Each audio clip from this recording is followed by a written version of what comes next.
industry that's rigged. You could buy number ones. Everything is essentially programmed that you have to follow if you just want to be easily successful. What should they do if they have 200 followers? Yo, this is, by the way, before you even answer, I'm going to tell you why, and a lot of people like you tune into my live, and I know you don't have to like 6ix9ine. You don't have to like 6ix9ine. Let me tell you how I came up, just 20 seconds. I came up, I'm not a traditional media outlet. I came up from doing YouTube. I came up from creating something that didn't exist. A lot of people don't like me. Y'all could see last week, they tried to cancel me. They can't cancel you. When 6ix9ine is talking, and even me allowing this platform here, is because I'm trying to let y'all know what I've seen over the fucking curtain in the mountain. And when you hear an established, successful artist... Look at this comment right here. Look at this comment. It takes money to make money. That's what they said. I'm telling you this. There's rappers that don't have a single dollar that can make it. But there's going to be a time when you needed somebody to shoot your video. There's somebody that is going to take time when you need somebody to edit your video. You need money to book studio time. You need money.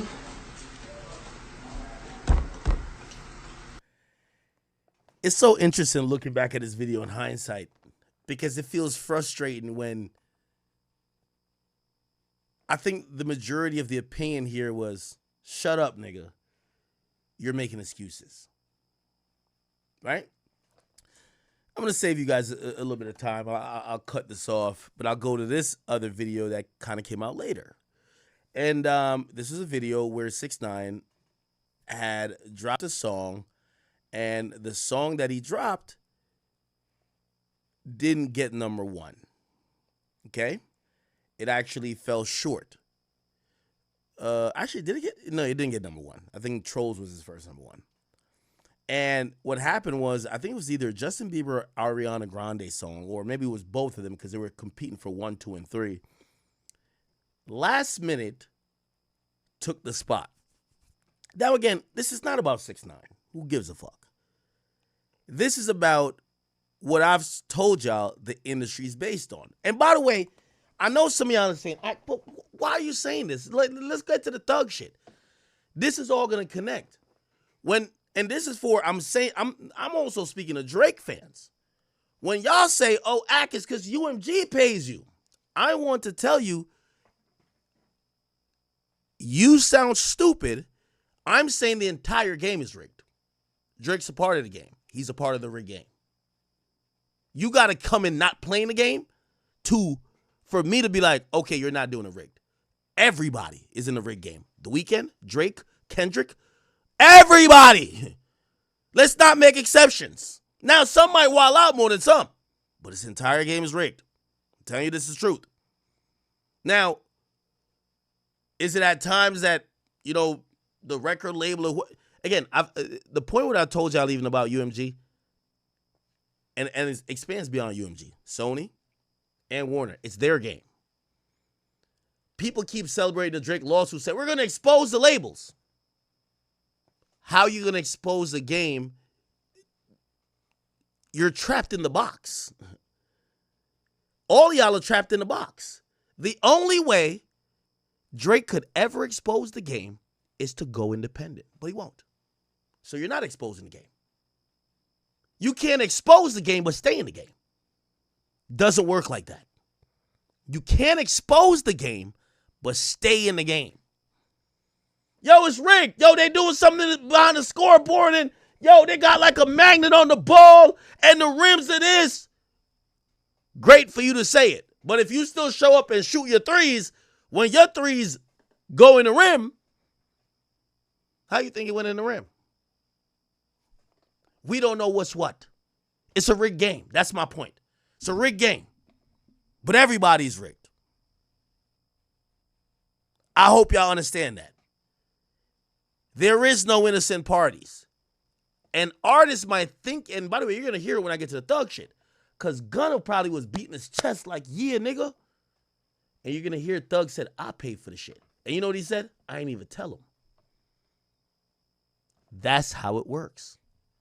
Anyway, let me play this. This is the last video. Again, this is not about 6ix9ine. Please don't make it about 6ix9ine. I know some of y'all be like, yo, that's your friend. You're trying to have him make a comeback. No.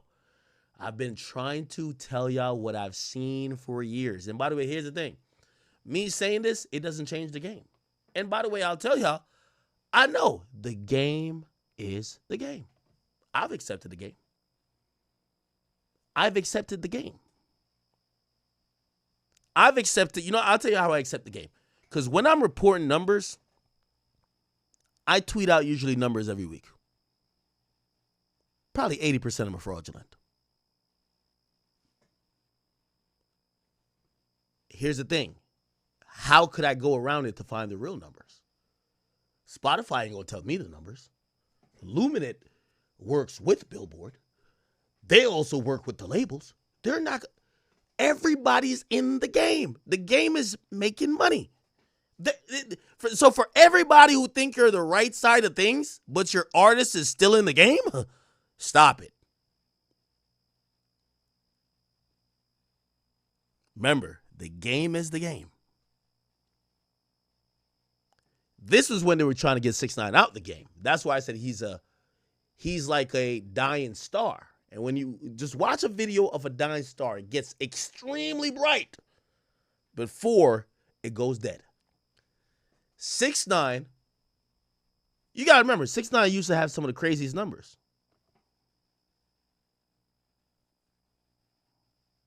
Now, if you ask him, honestly, he's going to say, nah, that's just because people love me. I'm Danny.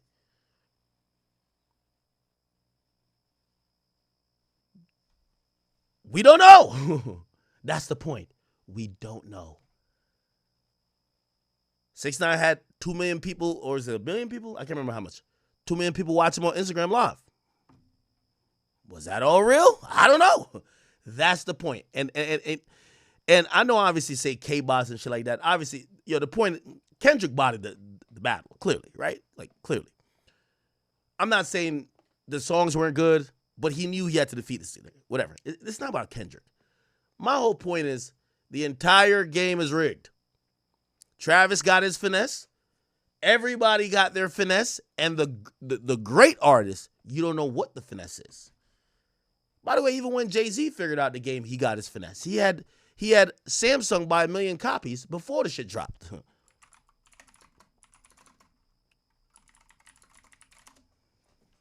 Y'all remember this? The game is the game. So that's what I'll say about the music industry. So for y'all Drake fans, exposing the game means nothing because I'm exposing the game by saying it. But as long as you stay in the game, nothing happens. That's what you should know. Let me say this one more time. Exposing the game. This is not a secret. It's not a secret. It's not, exposing someone's like, yo, you fuck men, but nobody knew. Exposing the game. I told you this 5 years ago. I told you. 6ix9ine told you. There is exposing the game. Don't stop the game. The only time you could break the game is when you get outside the game. This is almost some Squid Game shit. I ain't gonna cap with you, but you can't. I bet any amount to any out. Drake ain't going independent. I don't care what this outcome of this lawsuit, he will still be on a major label. And if you're on a major label, you're playing the game. That's it. I don't care what it is. You might not like the favorites they pick at the time because the major labels do play favorites.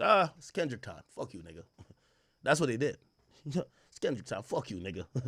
You think you're bigger than the program, nigga. You think you bigger than the program, nigga. Fuck you. Yeah, they pick favorites. That's what happened. That's what happened. But I do know there's some delusional fans out there that think that you break the game by exposing the game, but still stay in the game. No. The game don't change and the rules don't change. Remember that. Anyway, this is not about me preaching. I'm going to play a little bit of this and then we're going to get to the thug thing and then we're going to break it down. Listen, I want the world to know that Billboard is a lie. You can buy number ones on Billboard. I want that to register in your head. You can buy number ones on Billboard. Now let me tell you what happened. we was having an ongoing investigation just now. Silvio from Billboard, right? There's like probably 5 or 6 of them that come up with the charts with Nielsen and everything. Last Thursday, Ariana Was Stuck With You submitted 60,000 units last second. With the investigation, we found this. They purchased half of those things with 6 credit cards. When we asked where was those 6 credit cards linked to, Billboard said we can't disclose that information. Understand this. They bought 30,000 and so units with 6 credit cards. 6 credit cards. Now, again, you're going to enjoy your number one. Explain how you buy 30,000 with 6 credit cards, right? Now, let me explain to you something. They don't want, Billboard doesn't want no one to know this. Now I understand why Jay-Z and Nicki Minaj say Billboard, like we used to look up to number one. Also, I'm being honest and fair. Again, I think Nicki is all the way honest with what she is saying. But here's the thing. She's within the game. She's in the game. That's my problem. You can't really criticize the game and be in the game. Nicki's going to say they're paying blogs. Here's the thing. You have 2 type of artists. The artist that knows what's happening for them and the artists that think they that. There's only 2 artists. The one that don't know and think it's them, and the other artist that says, damn, they piping me up. There's no other type of artist. Artists like Drake and Nicki, because of their grind, and yes, they got a great fan base, they look at it and say, that's them. If you think there's no bells and whistles and magic tricks being done, come on. That's what I'm saying. And I'm saying that for every artist. Kendrick probably feels the same too. Now, it's just me. I talk that black power shit. Go talk to your digital guy, bro. Ask him how many bots he bought. He's not going to tell you. That's the point. I mean, to Billboard, but now it's like we know you can, it's all manipulated, right? It's all fabricated. You can buy number ones. This is what these artists do, right? And it's not fair. I want you to see this. Gooba streamed 50 million streams, and this is what they're counting only. 50 million streams, right? They only counted, look what Billboard counts. They only counted 31 million. Billboard illegally disqualified 20 million streams so it can drop down, and the people who bought the number one, which was Stuck With You. Game is game, people. When I'm telling y'all this, listen, I work with the motherfuckers and I'll tell you what happens. 6ix9ine didn't get that number one because at the time, Billboard printed a magazine. When Billboard printed a magazine, the person who had the number one song in the country was the cover. 6ix9ine had allegations of child pedophilia. 6ix9ine had all type of really heinous things still hanging over his head. I don't know if you remember. I don't want to bring it up. And by the way, those things were false. But they didn't want to put that guy on the cover.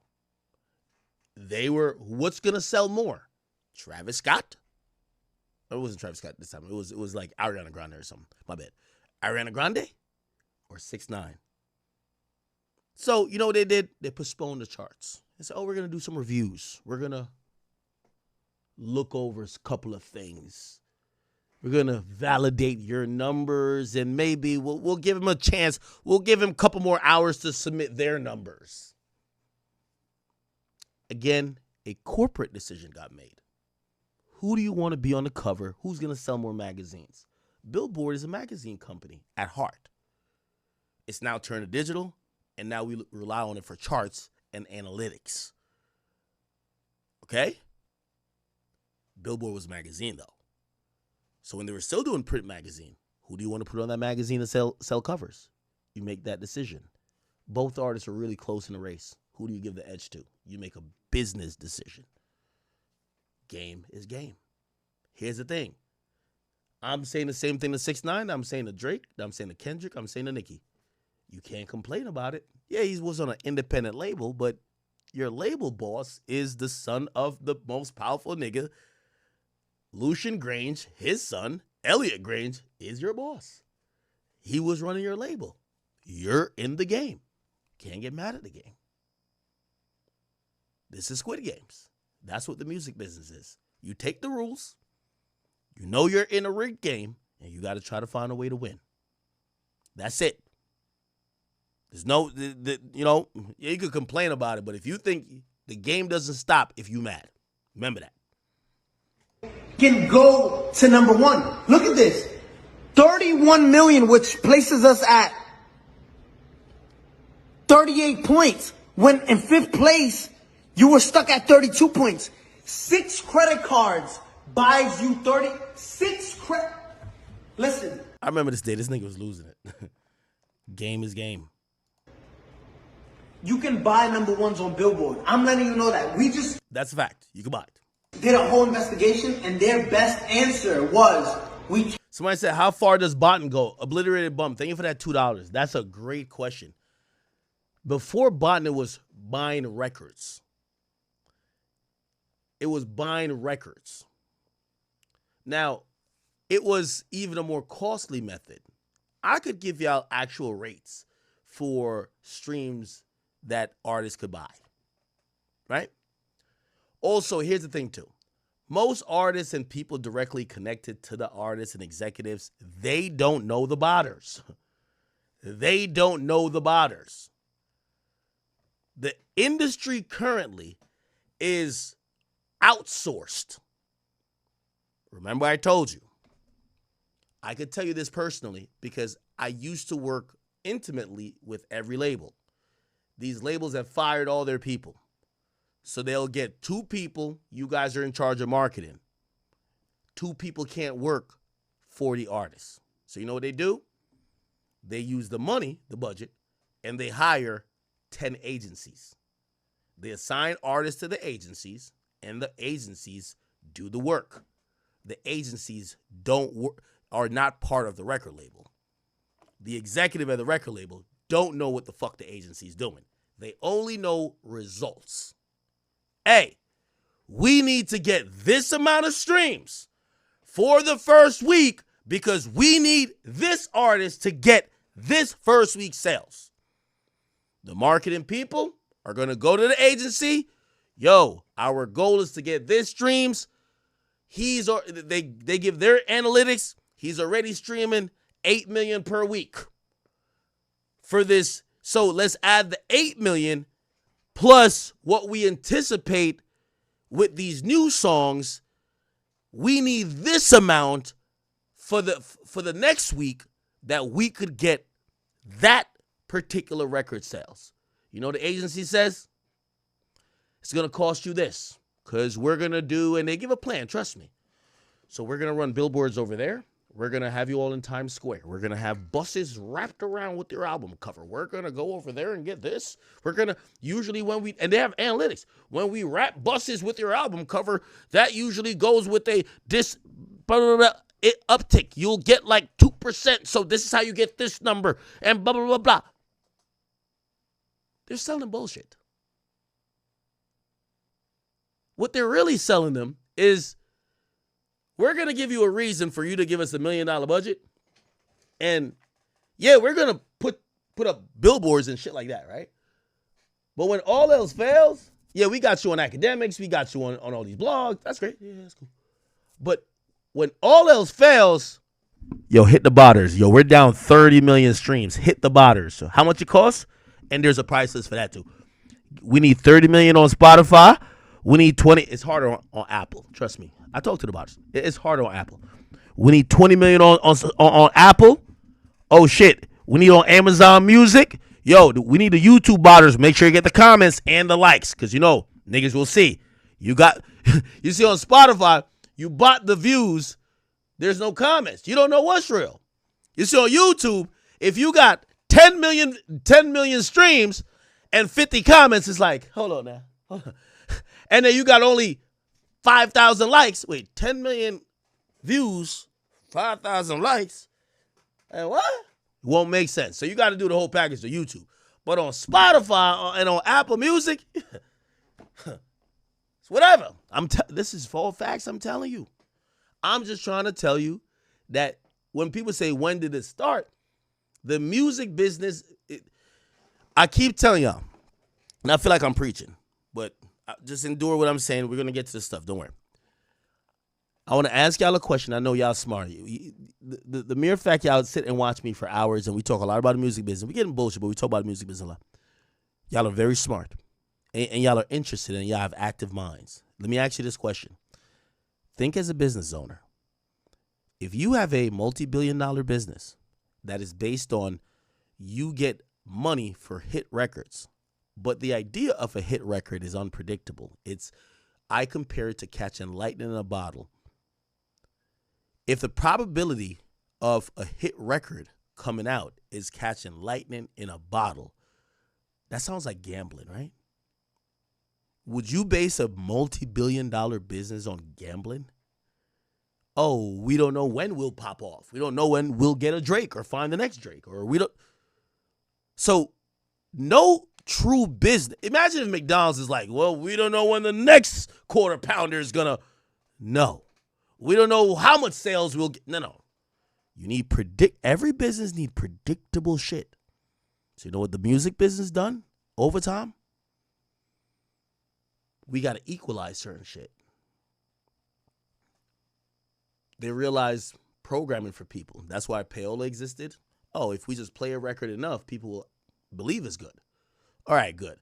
The one thing they've never been able to finesse, and they tried it too. Shit, Atlantic tried it with one of them niggas, APG, when they were coming up with, they would approach artists with a folder of records to say, we had a writing team, we had a production team, all go to a writing camp and create these what's tested hit records. You just record this record, it's a hit, and you put it out. We don't have to do the guessing game with music no more. That's what they were doing at Atlantic. That's why they started signing influencers. Jake Paul, Bad Baby, that's what they did. They literally did this. Because the most unpredictable, that's what I say, is gambling. If you put an artist and you have a $250,000 budget for 6 months for them to smoke weed with their friends, back and forth, Ubers, runners, they're in the studio for 6 months every night in an Airbnb where they're fucking bitches, that's what it costs. Actually, even more sometimes. To get a top artist, it's a recording budget, $250,000. So you spend $250,000. What's the likelihood that that artist got a hit record? You don't think that's gambling? That's gambling. That nigga could be in there just fucking off, got addicted to drugs. He ain't show up for the studio for 2 weeks. He beefing with his bitch. All type of shit happens. So how the fuck do you make sure that the $250,000 you spent for a nigga to be in a studio is going to come back? You got to control these other valves. Well, we'll pick the best of whatever records you made, and now we got to work it. Okay, how do we work it? Well, radio was one thing. We got to make sure radio plays it, force feeds it to the audience, brainwashes them. We got to make sure they're visible. They look like they're popping. We got to make, when people are driving down the highway, you see them on a billboard. That's what happens. A lot of music is an illusion. Like, a lot of people think they pick what's hot. The record labels spend the most amount of money, even usually more than making the music, on convincing you it's hot. Because that's the only way you reduce the factor of the gambling. Because making a hot record is gambling. I don't care how great of an artist it is. As good as I think Drake is, if Drake went in the studio 10 times, his success rate of making a smash, now granted, he's a big name, so anything he puts out would chart, but a smash, maybe 5%. Think about that. And that's the GOAT. The best there is. If Drake, say 20 times he's in the studio, it's going to be one time he comes out with a God's plan. What do you think that Joe Schmo artists, they're in the studio 3,000 times and they're not having a fucking hit record. How does a record label survive? Just once you think about the music industry like that, you'll realize why everything is fixed and why everything has to be rigged. That's the thing about when I hear Drake fans saying, Drake ain't going to expose shit and he ain't going to change nothing. Because the music industry only will ever exist when everything is rigged. It cannot be a free-for-all because this is not gambling. Go to a casino. It has to be rigged. Radio, marketing has to be rigged. Has to. Or else you will hear record labels hemorrhaging money. And the amount of artists that they even put money behind will just go down. Remember I told you that. Okay. So, with that in mind, now you have the basis of why and how the music business should be looked at, right?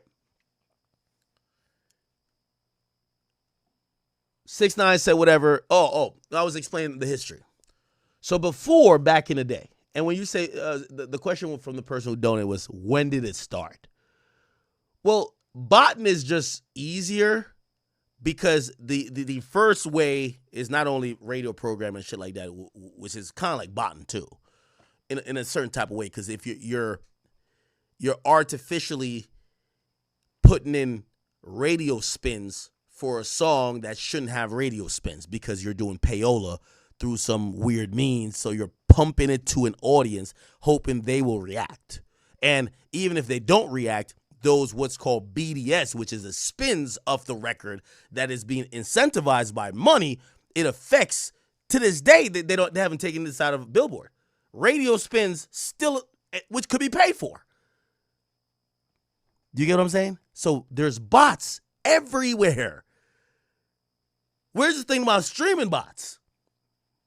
Botting existed in radio too. It's called payola. And then the first form of botting was record labels buying their own records. So Nielsen is it's a data company. It basically looks at the data and the stats for entertainment. They do it for television. They'll come back and be like, this is the TV ratings. Okay, they've partnered with some other companies, and there's actually a company that does that too.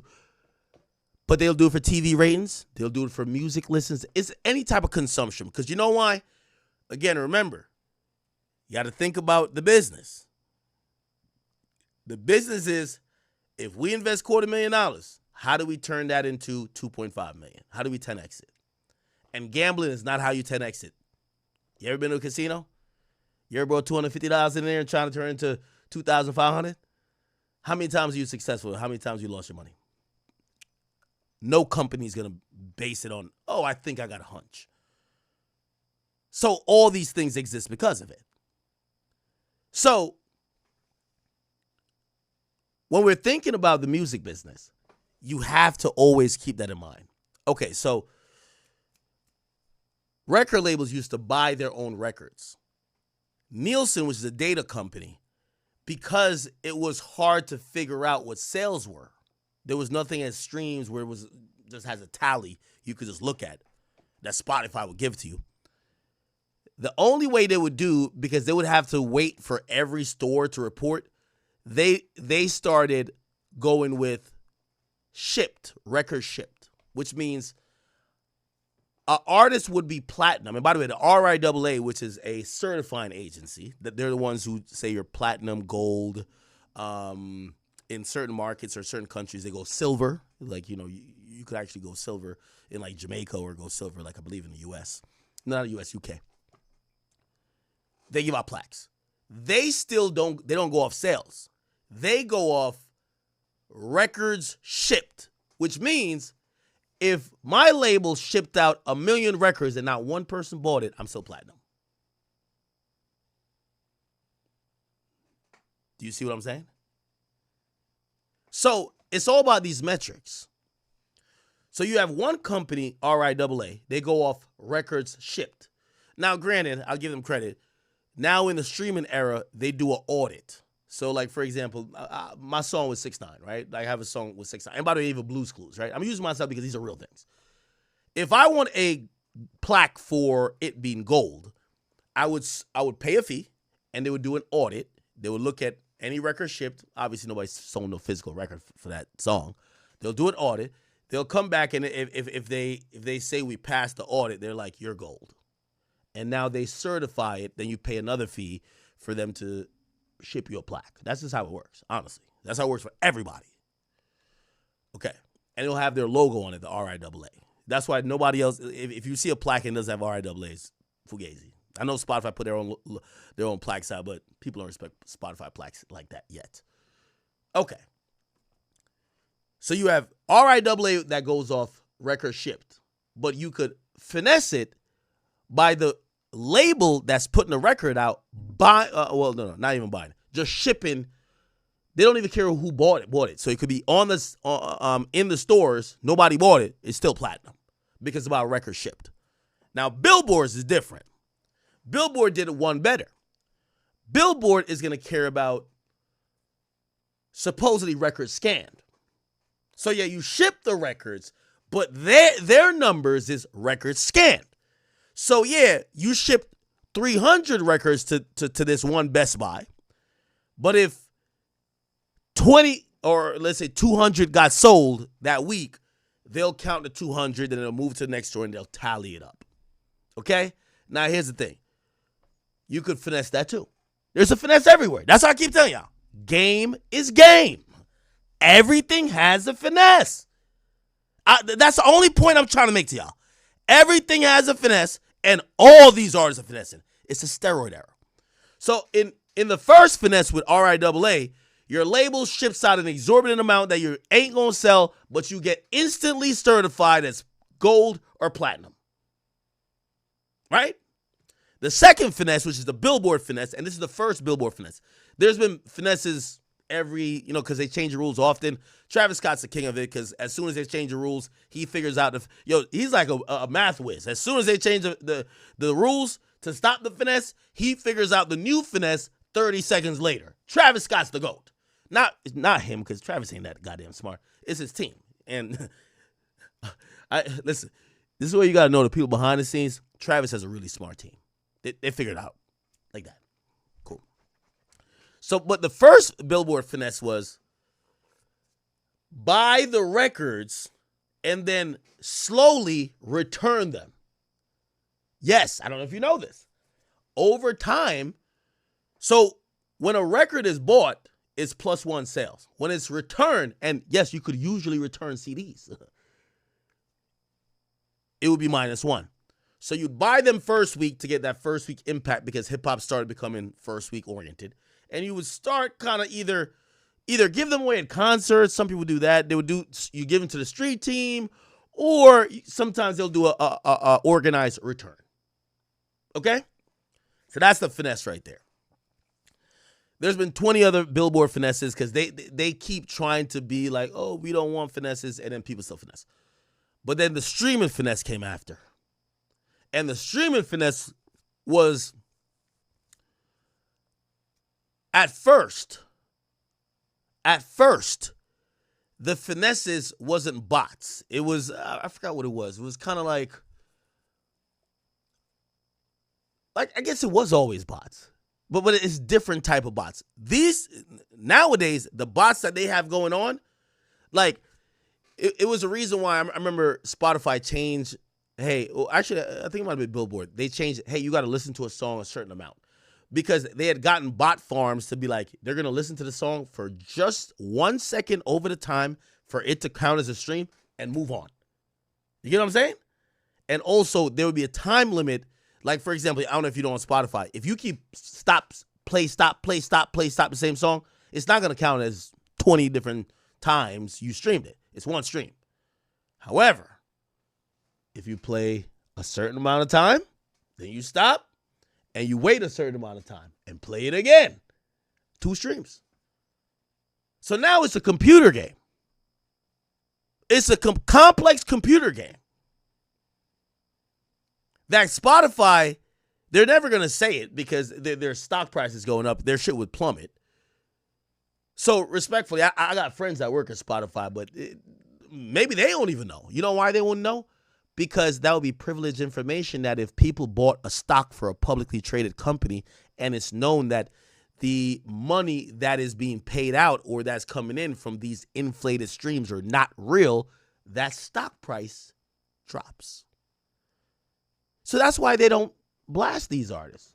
You think that's, and that's my problem also with Spotify. You see, Apple supposedly does a better job, but Apple never speaks on anything. And Apple's situation is bigger than music. They sell iPhones. You know, like, don't even put streaming numbers out. Like, they're like, we don't go fuck with Travis Scott sold this tweet. Get out of here, nigga. You want us to put out a tweet that he had the highest streaming rate? Fuck out of here, nigga. Buy an iPhone, nigga. Buy a fucking MacBook Pro. That's a reality.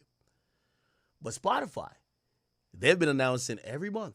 It's about to be a year now. Yo, we removed mad fake streams. And I think they used to, because I remember one time they used to mention, or they mentioned an artist that did. They don't do it no more. They don't want to embarrass the artists. The labels who own part of Spotify got in there and said, yo, hold on now. Game is game. Game is game. If you find out that one of our artists finessed and the finesse was so bad you caught it, just don't blast them because it's going to hurt our artists. Just silently remove it and we'll have some internal talks. So again, the finessing continues. Okay, I'm probably boring you guys a little bit with the idea, and I hope the main point I was trying to say, and I hope the takeaway is, if you're in a major record label system, the finesse is happening. Game is game. That's it. Whether you're Drake or the nigga who's on the shelf, how much the finesse is how much the label gives a fuck about you at the time. And I think Drake gonna learn that. Because if the labels want to say, oh, let's teach this nigga a lesson will be taught. Just like how, and this is where I'm always confused by Drake fans. If we want to believe, and I do believe, that the labels said, nah, this Kendrick shit finna go up, which they did, you have to believe they allowed Drake to get that big. It's not like they were like, oh, we're not gonna let Drake get that big, and Drake somehow got that big, like organically. No, nigga.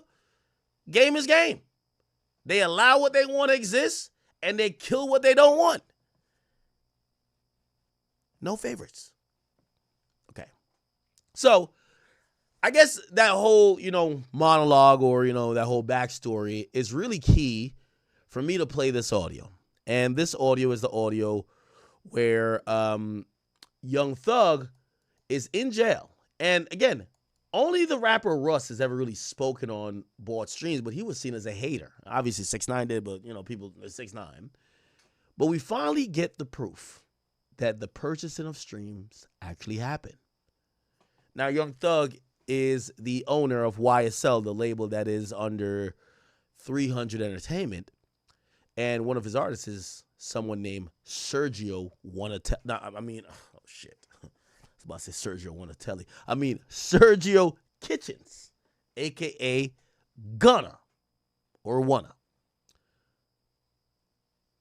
Young Thug is behind bars, speaking with his manager on the phone, saying, hey, hold on, actually, that's wrong audio. Saying, hey, remember we spent money to buy fake streams for Gunna's album, which was DS Forever. Listen to this. Trying to do other shit. When he did his 2-album deal with me, Cash called me one day like, hey, what the hell going on with Gunna? Who's speaking for him? I'm like, wow. I'm like, oh, I'm there. He trying to get signed right here with Weeknd signed it. And he demanded he want, $20 million. Whoa. So I already done told him, like, whatever you want, just say it. I'm going to give you the money, whatever you want. Just on some we brother shit. Like, I know you can't go nowhere in this world and get no $20 million check. Okay. I hate to pause it here. I know I'm talking too much today. I'm sorry. I want to juxtapose that idea to the entire situation. remember, on the biggest of level, we're talking about Drake and UMG. Do you see how, in one sense, Drake might be... You heard what Thug said? I know you can't get that $20 million that you're trying to get from nowhere else. Why is he saying that? Because Thug is saying, and this is what he means, this hype you think you have that demands that, I created. Actually, it's fake. I bought it. I paid for it. UMG, part of their disposition of Drake is, you can't negotiate against us when your leverage and power we create. Drake could disagree, but I keep saying, game is game. The only way to show is to go independent. You cannot show them from within their system. They create everything in the system. This is the matrix. You can't, you think you're going to be in the matrix and fight it from within? Good luck. The same way they brought you in, made you this, yes, they could turn you to that. May not have to be with a battle. Maybe this is the way they probably try to bring Drake down a notch. But it could have been, all right, cool, let's cut the radio, let's cut this, let's cut that. All right, we're going to do half of this. Let's see him be the Drake that sells $700K again. That happens. Let me keep playing. No label. You're not doing numbers like that. You alright, but you ain't doing that like that. You know, like the number one album you just had right now. I paid for you to have a number one album. You didn't. You know what I'm saying? Honestly, earn a number one album over the. Okay, that's such an important thing, and people. This went over people's heads when they heard it, because people only care about bots. Let me ask you a question. I'm gonna put it in perspective with you. You got a business, and tonight we're all independent entrepreneurs. You have to put your entrepreneur hat on. You got a business, and you could influence your employees' performance, whether they do good like this or they do good like this. By the way, this is baked into the music industry, chat. I'm telling you. I'll give you the exact definite. Well, let me just finish that point, and I'm going to give you the definition or example. If you could influence your employees' performance that they perform here or here, well, it's probably good for the company when you have them perform here, right? Until it's time for you to pay them, it's probably good for you to have them perform here because they have less leverage. If you could dictate how much leverage they have, when it gets to the time that you need to pay them, it's a performance review, you're probably gonna be like, oh, well, you fucked up here, here, and here in the last 2 weeks. But otherwise, you want them to be performing great. It's what happens exactly every time an artist has to re-up. Didn't I mention the NBA YoungBoy stuff? I said YoungBoy is nearing the end of his deal with Capitol. They got no more incentive to spend a wild-ass bag on promoting his music, because if they do that and give him this incredible buzz, he might take that incredible leverage and go somewhere else and get an incredible bigger check. You're cutting your nose off to spite your face. So you know what you do? When it comes to end of the contract, you don't spend as much. You start chilling out. Anytime you see an artist beefing with their label, they're never beefing on the first album. They're never even beefing on the second. It's always when the last album's coming up. Always. The label has no more incentive. This is why I keep telling y'all, you can't expose the game from being in the game.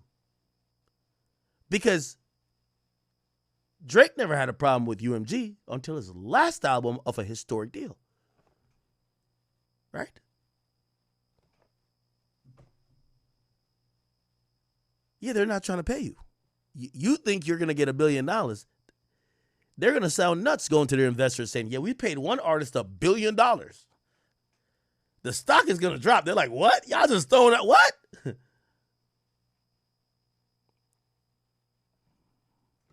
I think you guys get it. The weekend, my boy. I paid for that shit. I never said that to him. I never told him that. You know, cause we just got the plug on that. Like, you never earned the #1 album. I spent 50 extra grand buying motherfucking streams, $50,000 buying streams for you. Now, this is another thing that went over people's heads. They're trying to calculate how much was spent. I'm here to tell y'all what Young Thug is talking about is not the total spend on bots for Gunna's album. Let me tell you, this is why these labels pay, it's actually a lot of money. Tens of thousands or hundreds of thousands of dollars for a Luminous subscription. It gives you the full demographics of, like, basically tell you how many people on each block. That's how detailed it is. That's listening to these artists, right? And it's data. It's data, right? You know, data that you could use. It helps you with tours. It helps you with marketing, whatever. When an artist drops an album, I know you'll see, like, my page and everybody else say, it's on pace to do this. The actual label knows it down to a science before us.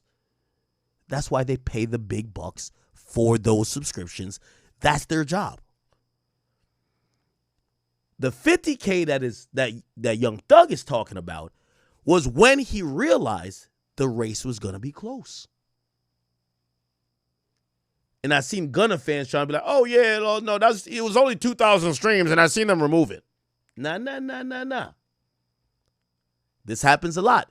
As the week progresses, when you're in a battle, you're going to have to keep doing. And by the way, Billboard gives them early reports, too. We don't see those.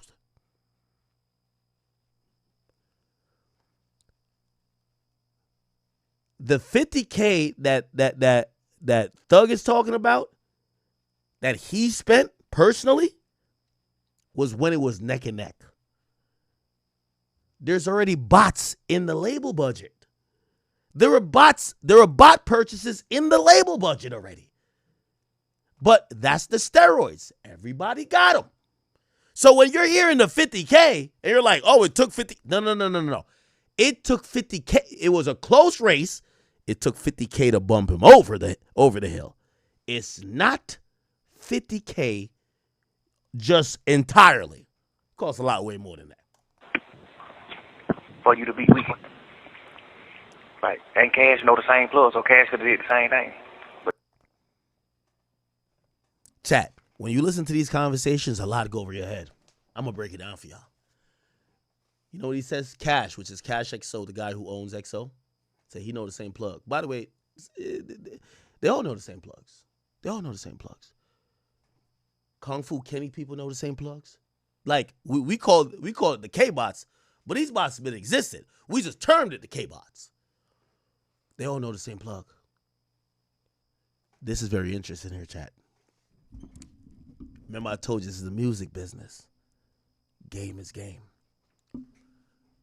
When Thug says Cash could have did the same thing, let me ask you a question. Cash gets the same information.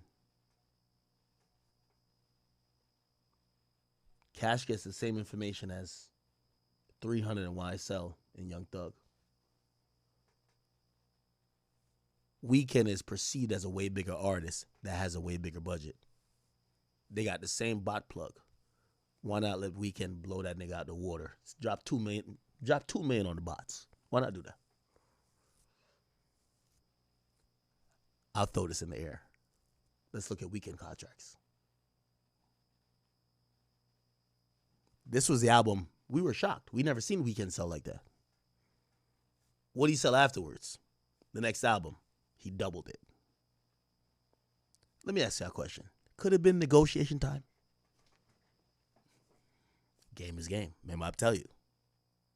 What we're seeing, we're hypnotized a lot of times. Oh, what? You think on a good day, Gunna is out selling Weeknd, my nigga. Weeknd does stadiums. Come on. Just start. Let me show you. Weeknd just did a crazy stadium tour. By the way, just broke a record for highest grossing tour by a black male artist. Right? Okay. I'm just trying to show you it's much deeper than what you think. let's go to his discography. Discography. They were talking about Dawn FM. It dropped the same time. Okay? Somehow the bundles weren't bundling at this point. But let's check this. Let's go to commercial performance. The Weeknd sold 148,000 albums. I'm going to show you this. It streamed 173 million times. 148,000. It debuted number 2 behind Gunna. Okay, let's go to this next album, which is 2 years later.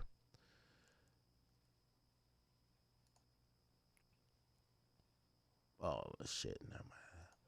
It's around, where's the... Trying to get to the album. Fuck. All right, I'll go here. Hurry Up Tomorrow. Actually, yeah, this was released this year. Damn. He dropped the album this year? Oh, fuck. I thought it was like end of last year. Okay. Anyway, let's just go to commercial performance again.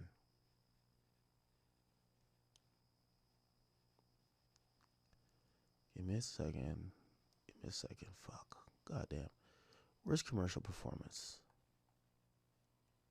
And by the way, chat, I did not look none of this up before.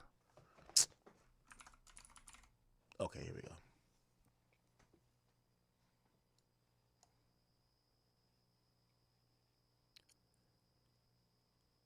Okay. First week sales.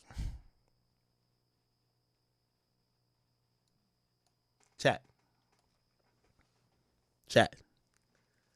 I'm going to explain this slowly, but you got to have a brain to understand.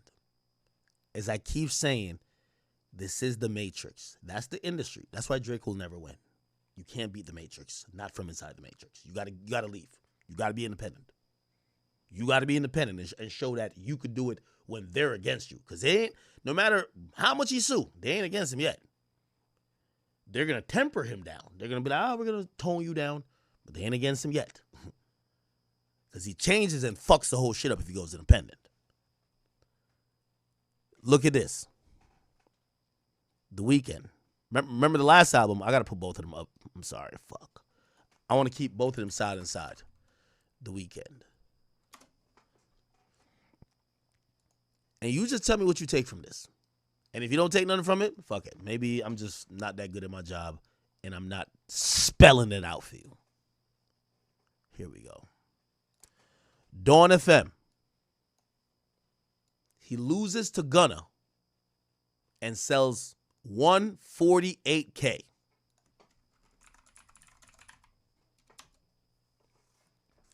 He loses to Gunna and sells 148K.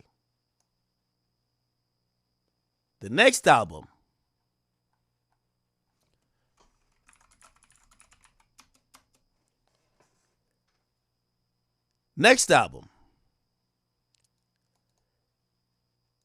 clearly number one, gets 490,000 sales. Look, so he goes from 148 to 490.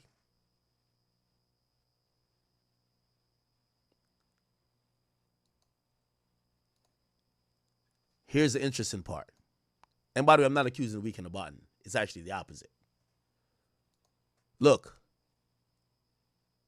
In the week he did 490, he streamed 171 million.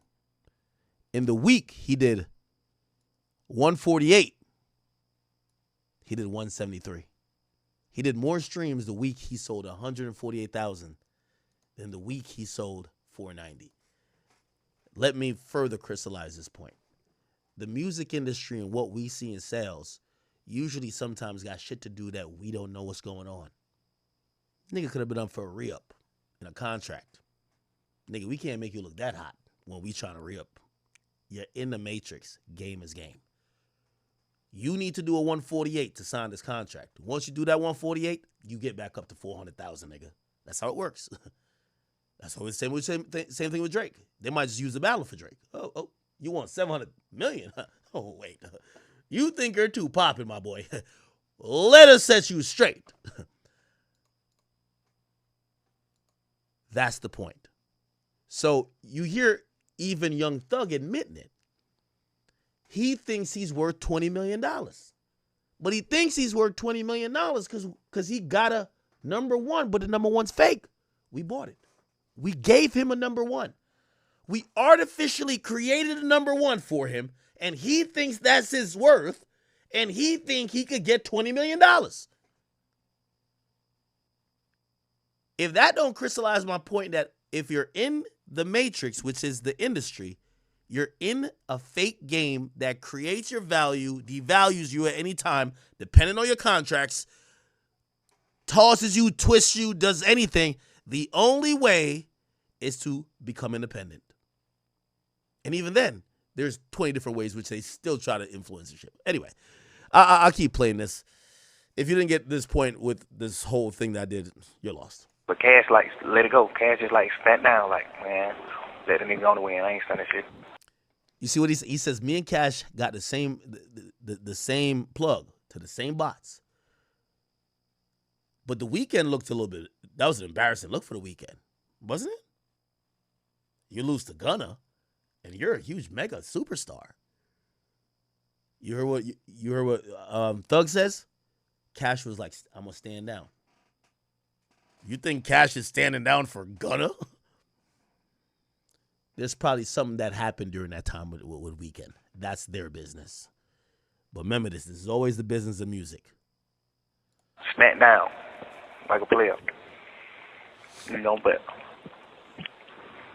he did a little deal. He got some little signs for a little nigga from his hood, whatever. Did the same shit, but he did a deal where he took their money. So these niggas, some young niggas too, these niggas like 17, 18. Somebody said, I understand why Drake is yet to give Ak an interview. What does Thug got to do with Drake? Nigga, they're all in the fucking music business. I'm telling you, the whole music business is the same. They're all the same. My nigga, like, we're not creating a new industry for one nigga. This is all the industry, gang. They're all in the industry. Kendrick, Drake, name anybody, nigga. Even the dead niggas is still in the industry. You drop music on a major label, you're in the industry. One nigga is suing because he's saying this is what's happening. That's what you have a nigga here admitting it's happening. But he's admitting it's the game. What do you mean what it got to do with Drake?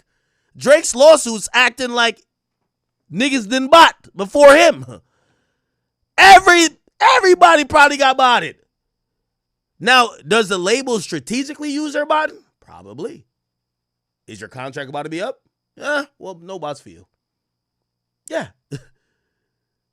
I guarantee Drake signed his contract with Universal. We start seeing shit we'll never see. We're like, oh my God. That's all you got to do. Sign on the dotted line. That's what you're in the matrix. Sign on the dotted line. Let me put it like this. If Drake signs with Universal, whatever bullshit deal they're trying to get him, they probably lowball him like a motherfucker. In the next 2 years, you would forget Kendrick exists. Trust. They're not loyal to Kendrick. They don't give a fuck about Kendrick. They don't give a fuck about Drake neither. But these niggas, that's a plantation. Boy, you gonna get down and lay down. Do you get what I'm saying? Like real kids, baby. The oldest one of them probably be 18. The oldest one, no, probably about 20. The oldest one probably be 20. It's like 5 of them. They probably like 16 to 20. Man, these niggas ain't got no tongue. These niggas ain't popping. Nobody in Atlanta ain't heard of them. They done did like 3-4 shows in the city in 2-3 years. Like these niggas done had 3-4 shows, and they shows be like goddamn $5,000. You know, it's on the behalf of Gunna and all that shit for sure. Like the show. You know, niggas booking you just because they like, oh, they Gunna new artists, they upcoming, they Gunna new artists, but they ain't got no song, they ain't put no music. Now, this is why I gotta keep pausing it that you guys could really lock it in here. Part of what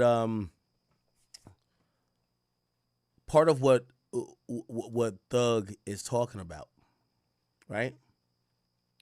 And part of his disposition is that he feels he's created artificial leverage for Gunna that has Gunna asking him for too much money.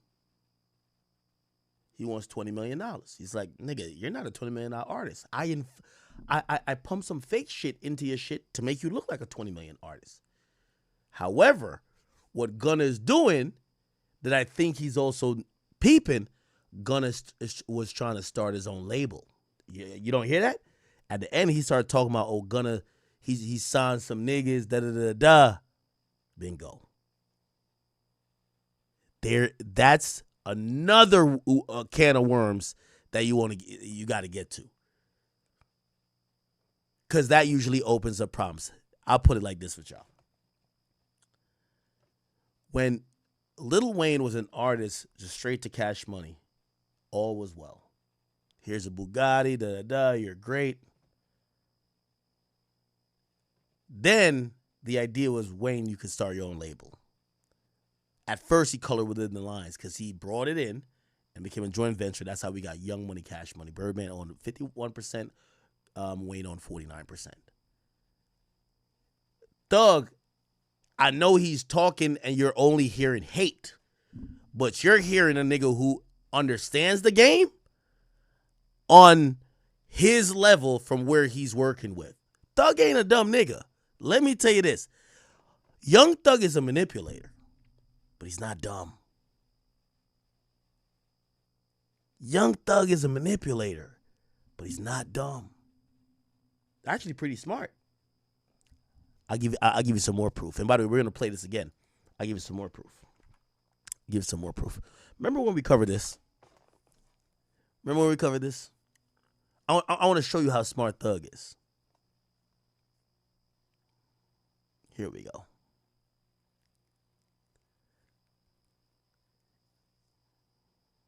Right here.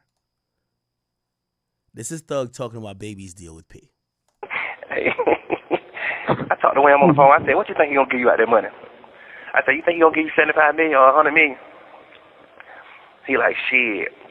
I'm like, be always real. Do you think he gonna give you 75 to 100 million on that deal? Be always real. He like, hell no, I don't think that nigga gonna do it right like that. But Scooter Braun offered Wham 150 million. Scooter Braun told Wham, I want to buy your rights. I'm gonna give you 150 million. Wham tell this nigga, nah, I'm cool. I gotta bring Pete to me. Man, that nigga went straight around Wham and called Pete and bought the whole label from Pete.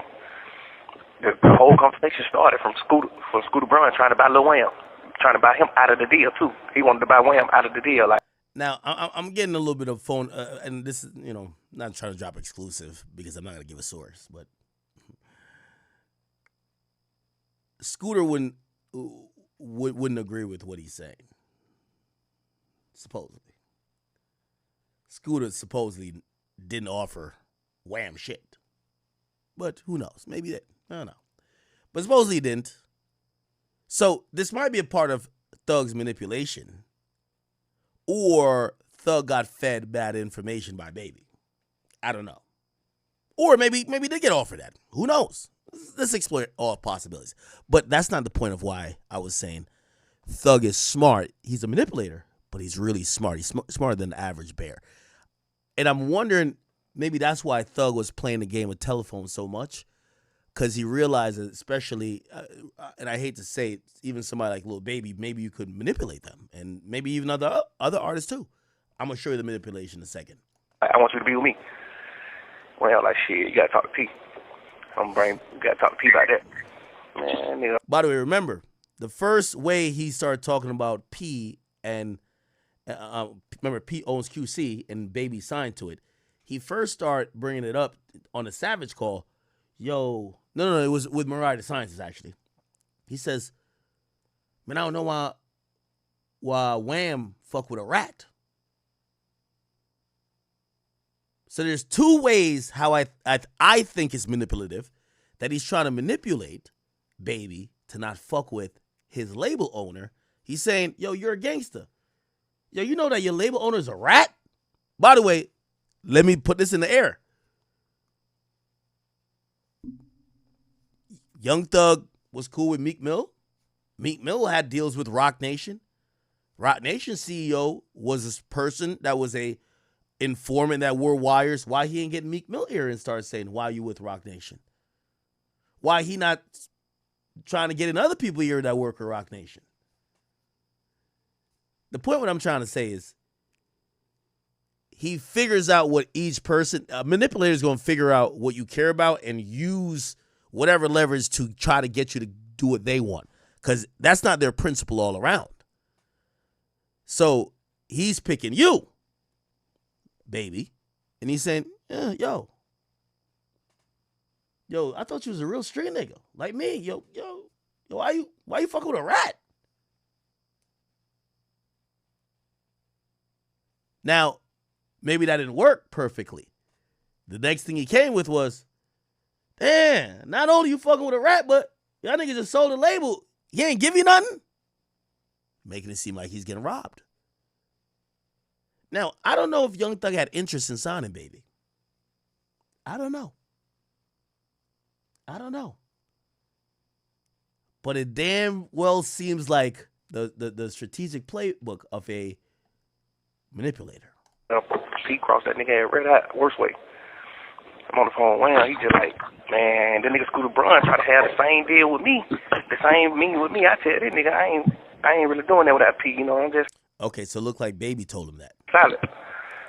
Man, P go take the meeting without him and get the jump business done. Of course, a nigga get the business done for $300-400 million for sure, but goddamn, bro. Hey, I talked to him on the phone. I said, what you think he gonna give you out that money? I said, you think he gonna give you $75 million? Okay. Now, I'm gonna tell you why I think this is super manipulative, but he's smart. Because here's the obvious question that I would ask Thug, right? The obvious question I would ask Thug is, let me lay it out for y'all again.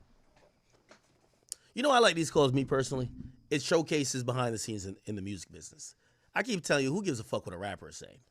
It's the business of music that controls everything. It controls everything. If you really care about this culture and you like following the details and the intricacies, you have to understand the business. The money controls everything. So if you don't understand the business, you don't understand music. I'll say it again. You don't understand the business, you don't understand music. And the small minds are going to think about what they see on the blogs, but the more seasons you get, you're going to realize all of these things only get to the blogs once the money breaks down. There's a deal fucked up. That's what happens. There's a deal fucked up. Okay. So let me put it, and this is why I said Thug is he's smart, but he's also manipulative.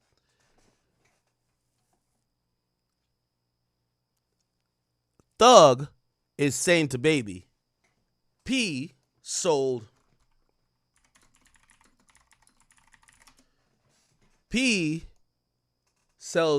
QC for $300 million or I don't know if it was 300 or 375, whatever it is. Okay, cool. He says to Baby, well, why you ain't getting none of the money? Yo, damn, that nigga doing you wrong. You hear him on the call. Damn, he ain't gonna cut you $75 million. Here's the thing, and this is why I say Baby is easy to manipulate, I would think. Because, and again, I'm not gonna call him stupid, I'll call him naive. Shit, I mean, that's a compelling argument. Like, damn, I did kind of do the heavy lift in the last couple of years. Maybe I should get whatever Thug is saying, $75 million. Now, you know why I say Thug's a manipulator? Okay, read what this says. Hybe buys quality control for $300 million deal. Young Thug thinks out of the $300 million, the top artist, Baby, should get paid. Right? You follow. Let's go to this.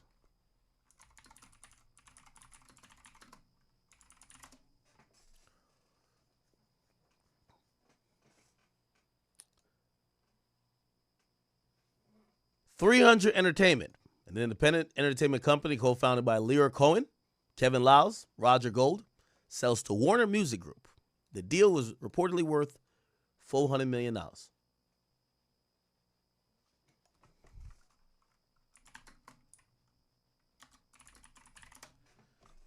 Young Stoner Life Records, YSL Records, is a subsidiary of .300 Entertainment. let me save you all the thinking. The same thing Young Thug telling Baby he deserved money from was the same thing that he was basically in when 300 got sold to Warner. Because 300 has the deal with YSL. Let me ask you a question. You think he got $75 million? He's telling Baby go get the 75. You think he got 75? Let me just pull up this guy's face right here. You think he gave Young Thug $75 million? Do you think he gave Young Thug $7 million? Do you think Young Thug... That's why I say it's manipulative.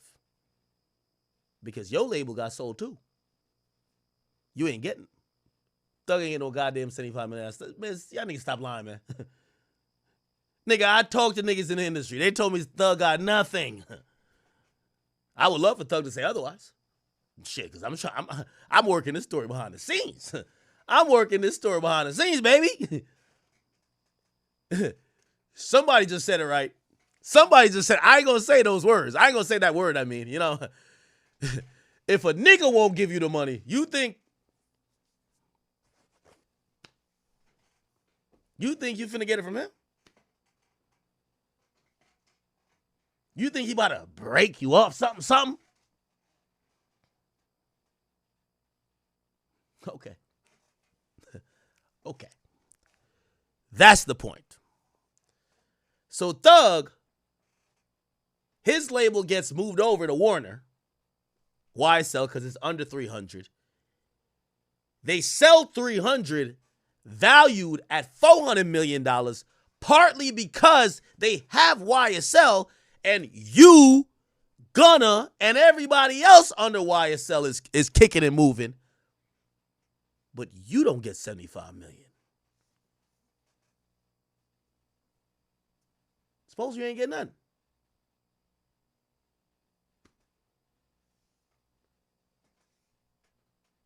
But you telling Baby, yo, go to P and go get your bread. He should break you off 75. It's manipulation because you put a nigga in a situation that when you were in the same situation, you went along happily not getting nothing. But you're telling him if he don't get nothing, you're getting robbed. Now, I know some people might be like, well, maybe he learned from his mistake. Or maybe he know how to get a nigga to start looking at the people he's in business with like he's being taken advantage of. Because, tell me if I'm wrong, I know he moved to YouTube. But I seen Thug and Kevin Lyles, and Kevin Lyles showed up to court. They look like they was all cool. He not mad at these niggas, and they ain't give him nothing. They ain't give him shit. They ain't break him off no 75. I'll leave that there.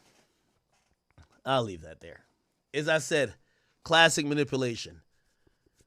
You got nothing in the deal, but you tell that nigga if he don't get $75 million, he getting robbed. Damn near. Game is game. Obviously, when I say, that's why I said Baby would be naive, and I think he was naive. Because if you're getting manipulated by Young Thug, like, I don't even think Young Thug is the sharpest knife in the drawer, but he is sharp because he understands the music business way more. Way more than these niggas. Way more. That's the thing. Okay? All right. Now, let me play this clip one more time, and then we're going to go on to this next clip where Thug even talks about, and this is why I say Thug is smart. The reason why Thug knows about the bots and stuff like that is because Thug's not only an artist, he's an executive, and he's smart enough. And by the way, I'm going to be honest with you. I'll just put this picture up one more time, and I won't say a word.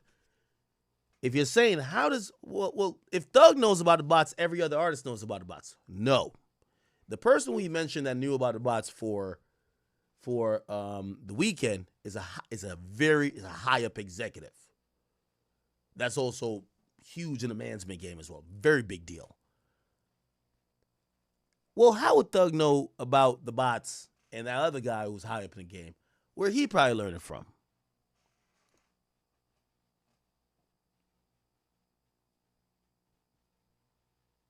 We'll just keep going.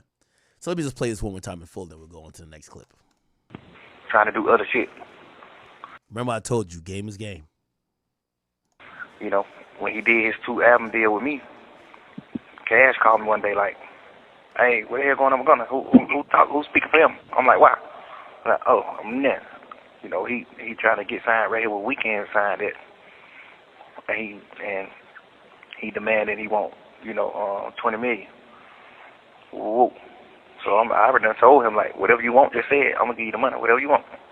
Just on some we brother shit. Like, nigga, I know you can't go nowhere in this world and get no $20 million check from no label. You're not doing numbers like that. You alright, but you ain't doing that like that. You know? Like, the number one album you just had right now, I paid for you to have a number one album. You didn't, you know what I'm saying, honestly earn a number one album over the weekend, my boy. I paid for that shit. I never said that to him. I never told him that, you know, God. By the way, let me tell you this. And this is why I said Thug is also high up in the game. The convo he said he had with Cash gave him the courtesy to say, hey, Gunna is trying to get signed over here. Right? Basically giving him a chance to say, hey, listen, we're not trying to take your artist, brother. But what does that passively say? When Thug signs him and that's the first album, you need that artist to be happy. You need that number one. So they kind of almost, they tip their hat to Thug, they give him the information, but they also, he said, we got the same plug with the bots. They allow him to get the number one. They didn't fight him. They allowed him. Now, I think that's a bigger situation. Something was going on with Weeknd. I don't know. Now, granted, some people might be like, nah, that was the Weeknd throwback album. Remember, you know, it was Dawn FM. You know, you got the old look, this and third. Game is game. Ain't nothing coincidental, bro. Okay? But very interesting when you start peeling back the layers of what the conversation was really about. And this is just Young Thug just chatting. We just got the plug on that. Like, you never earned a number one album. I spent $50 extra grand buying motherfucking streams, $50,000 buying streams for you to be weak. Like, and Cash know the same plug, so Cash could have did the same thing. But Cash, like, let it go. Cash just, like, stand down, like, man, let the nigga on the win. I ain't standing shit. Stand down, like a player. You know, but he did a little deal. He got some little signs for a little nigga from his hood, whatever. Did the same shit, but he did a deal where he took their money.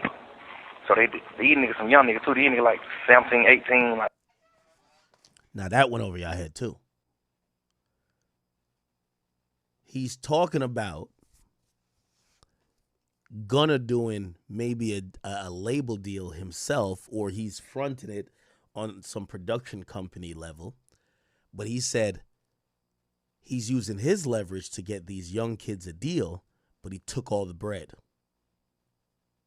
This just shows you how cannibalistic the music business is. But what I keep telling y'all, if you're in the business, you're in the major label system, game is game. It's all part of the game. Gotta accept it.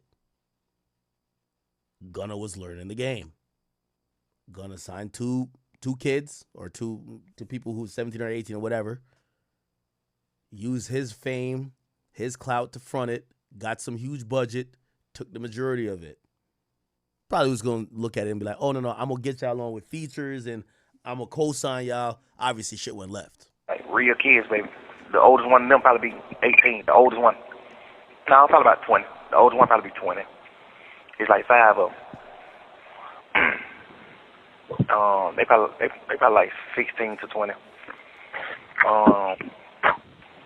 Man, these niggas ain't got no tongue. These niggas ain't popping. Nobody in Atlanta ain't heard of them. They done did like 3-4 shows in the city in 2-3 years. Like these niggas done had 3-4 shows, and they shows be like goddamn $5,000. You know, it's on the behalf of Gunna and all that shit for sure. Like the show, you know, niggas booking you just 'cause they like, oh, these Gunna new artists, they upcoming, they Gunna new artists, but they ain't got no song, they ain't put no music out, no nothing. They just doing shows.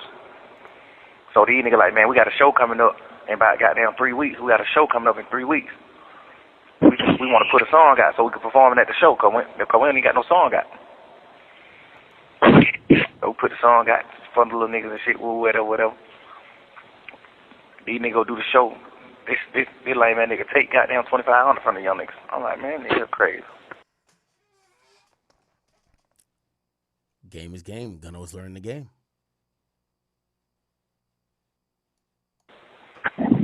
I'm like, nigga, you know you signed to me and you make millions of dollars. I ain't never took $1 from you. Why the hell would you ever in your life accept $1 from these young boys, bro? These niggas kids. What the hell you finna do with $2,500, bro? Like, you finna make 5 young niggas split $2,500? You supposed to let all them get $1,000 piece, bro. What the hell is wrong with you? Now, right there, I'm gonna give Thug some credit. I do think Thug had this like Machiavellian like spirit, and like definitely had this. I think he was trying to. I've heard like people say this a lot, like this whole John Gotti thing, and I definitely think he wanted to be like an overlord of like a lot of the shit going on in Atlanta. But he is generous. He is generous. As long as it folds up under him, he's generous. He's generous. He's not like selfish. I guess he was discussing Gunna to say, man, Gunna's a selfish nigga. 2,500 ain't finna do nothing in the world for you, boy. He like, well, that's a deal they got. I'm like, boy, hell, got your mind fucked up, boy. You losing your sanity. Like, boy, that hoe got your mind fucked up. The worst way. Like, at this point, nigga, I just gave you $20 million. I just gave you a $15 million check. Ain't no way in the hell you spend no 2,500 from these young nigga, bro. These nigga got 4. Nah, he said he gave now. Remember, he said he signed Gunna for 2 albums, $20 million. Right? Gunna turns in. This is how it works, chat. He turns in the first album because as soon as he signs the deal, right? I guess like remember Gunna's hot, like whatever. The deal was about to expire. He signs another 2-album extension or whatever, which is a 2-album deal, and he turns in DS Forever, and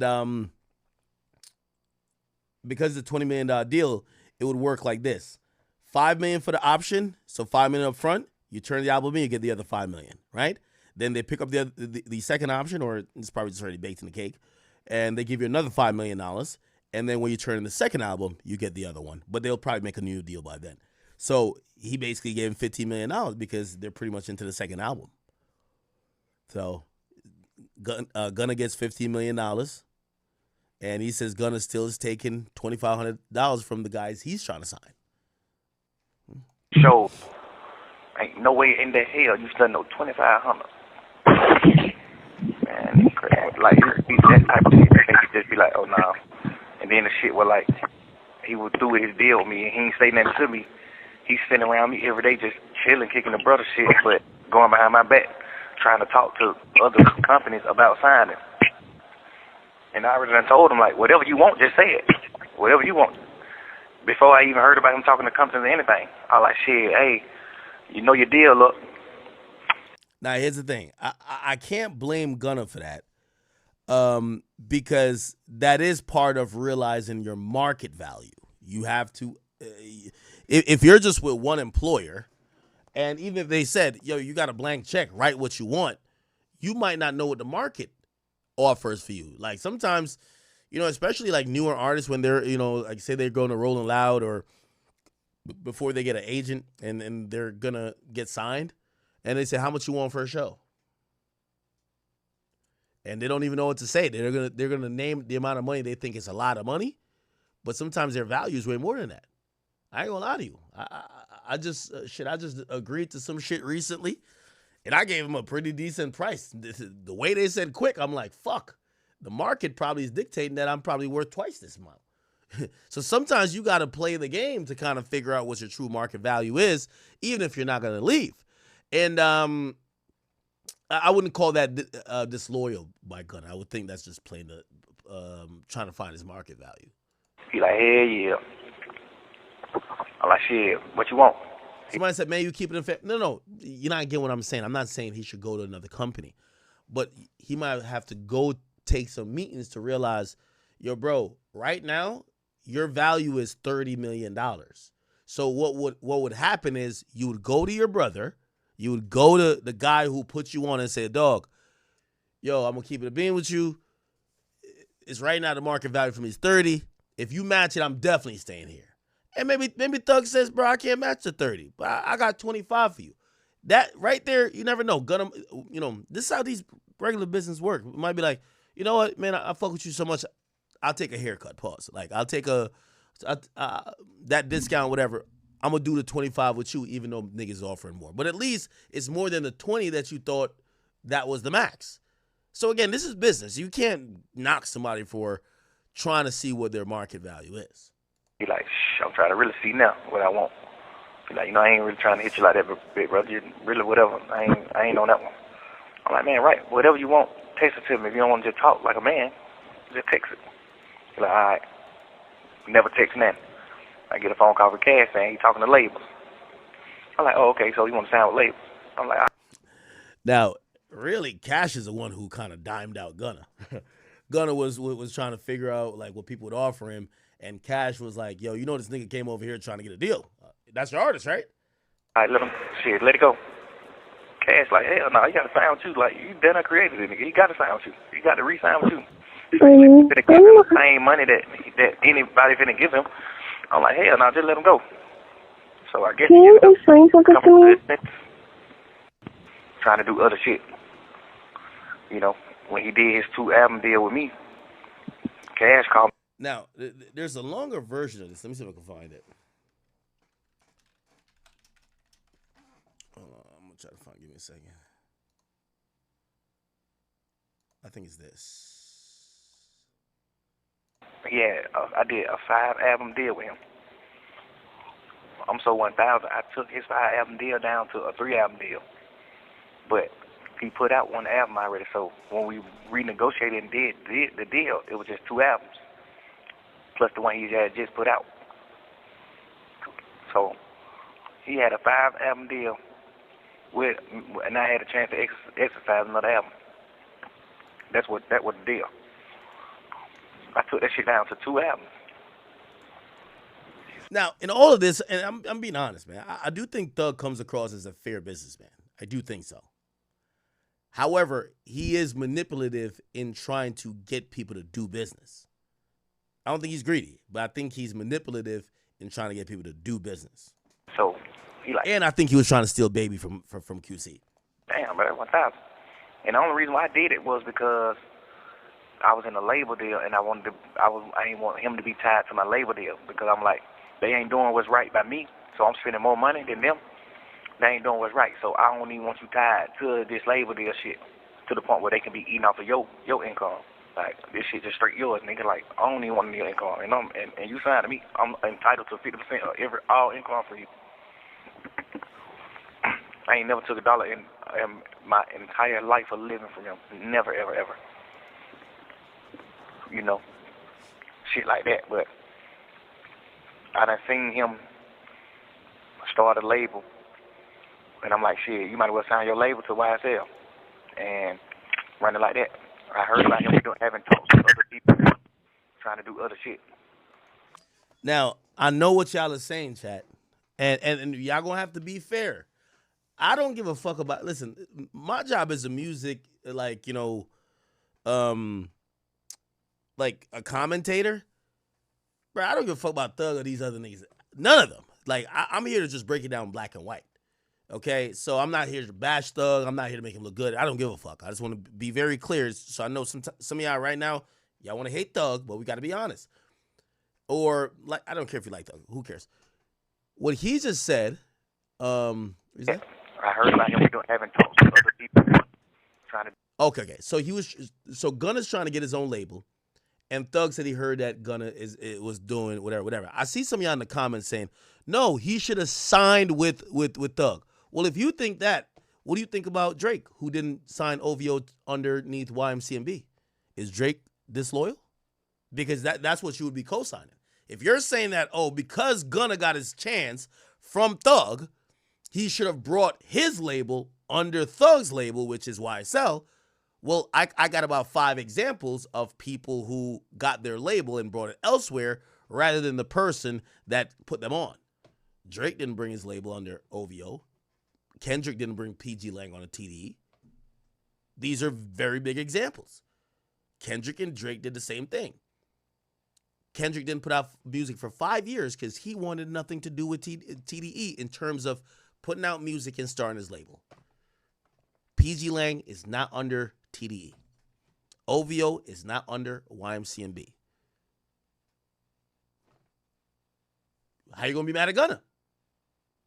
Now, we don't even know if Gunna was going to eventually bring it somewhere else, but why can't he look? Why? I do other shit. You know, when he did his 2 album deal with me, Cash called me one day like, hey, what the hell going on with Gunna? Who's speaking for him? I'm like, why? Oh, I'm there.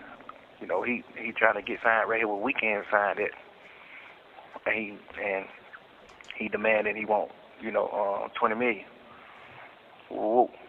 So I already done told him, like, whatever you want, just say it. I'm going to give you the money, whatever you want. Just on some we brother shit. Like, nigga, I know you can't go nowhere in this world and get no $20 million check from no label. You're not doing numbers like that. You all right, but you ain't doing that like that. You know? Like, the number 1 album you just had right now, I paid for you to have a number 1 album. You didn't, you know what I'm saying, honestly earn a number 1 album over the weekend, my boy. I paid for that shit. I never said that to him. I never told him that, you know, cause we just got the plug on that. Like, you never earned a number 1 album. I spent $50 extra grand buying motherfucking streams, $50,000 buying streams for you to beat Weeknd. Right, and Cash know the same plug, so Cash could have did the same thing. Right, but Cash, like, let it go. So this is a call we've listened to some parts, not all parts. I'm gonna skip past to a little bit right here. 25 ain't finna do nothing in the world, chilling, kicking the brother shit, but going behind my back, trying to talk to other companies about signing. And I already done told him, like, whatever you want, just say it. Whatever you want. Before I even heard about him talking to companies or anything, I was like, shit, hey, you know your deal, look. He like, hell yeah. I like, shit, what you want? Okay. By the way, I'm waiting for that full call to be released. Well, actually, no, that's part of a Mariah Scientist call. Okay. Now, the other call is... Do we get to the Dirk stuff? No. We get to... I haven't seen this. Let me see. Full call. So now Thug is talking to his mans about buying fake streams for his album. Okay? Because this is after he was so geeked about, yo, I want to beat this guy in sales. Well, he wanted to beat Gunna, but Gunna wasn't dropping on. They weren't dropping on the same week, but he wanted a number 1. Here we go. This is, by the way, this is Thug talking to his manager. I said nobody has ever put out 2 number 1 albums from jail. Obviously, hopefully you're out by your birthday. You know what I'm saying? But if you weren't, like, that would be historic. Right. And even if Boozy moves, we still have to deal with Morgan Wallen because he's doing 100,000 every week, no matter what. Who? Morgan Wallen, the country guy. Yeah, what the fuck is this nigga doing? Why the fuck didn't we think to put him on the album? Like, what the fuck? I mean, you think we gonna beat the boy? Yo, my man, I'm not going to sleep until we beat him. So whatever happens. I'll tell you. Yeah. Whatever happens. So beat the boy, like, okay. Beat the boy, then tell the boy you can't beat me, join me. That's iconic. Get on this song, young boy. Everything you know what I mean? Man. Let's go. Yeah, let's try to beat that nigga. You still got that plug, right? That shit what we did with none of them, you still got that plug? Yeah, you know what I mean? Yeah. Tell you. All right, my boy. Yeah. All right, I love you. Call me an hour. I said nobody has ever put out 2 number 1 albums. Okay. Now play it again that you could hear it a little bit clearer, but I do want to pull up Young Thug, Business is Business. Now that particular album was released 2 years ago. June 23rd, 2023. I believe it has 2 Drake features. Remember I told you back then there was supposed to be a Baby song and also a song with Dirk dissing Gunna, never ended up being on there, but there was 2 Drake features. The album actually debuted at number 2. It earned 89,000 units. Okay? Now, what's important is, let's look at number 1. They weren't even close, honestly. What's that? 19. They weren't even close, honestly. Morgan Wallen, I think, spanked him crazy. Oh, actually, it wasn't. Morgan Wallen did 110. He was number 1 with 110. And Young Thug did 90. Yeah, 89, pretty much 90. So that's who was their competition. I forgot who was the third. Who was third?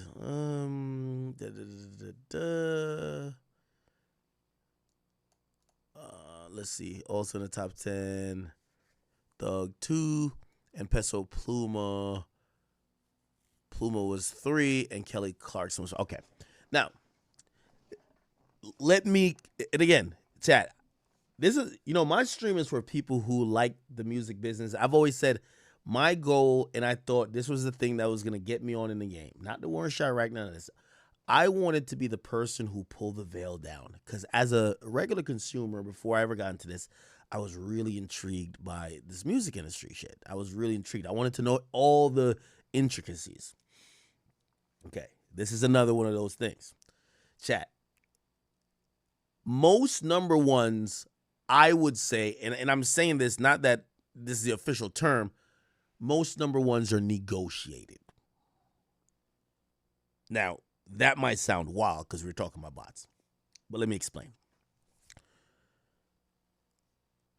These labels that are competitors, Sony, Universal, Warner, they do speak. They know there's a big 3, and they know they're majors, right? They compete, but they speak. Not only that, subsidiaries of each label. For example, in Universal, let's say you have Interscope, and let's say you have Def Jam. Let's say within Warner you have Atlantic. Obviously, well, actually it's AMG now, Atlantic. But you have 300, and you have Warner Main, and on Sony you have Epic and whatever. The point is this. Niggas do they calling around, and usually the CEOs of these companies would be like, hey, listen, these are priority artists. Like, for example, if Drake is dropping, there's nobody important on Republic, usually, that will drop.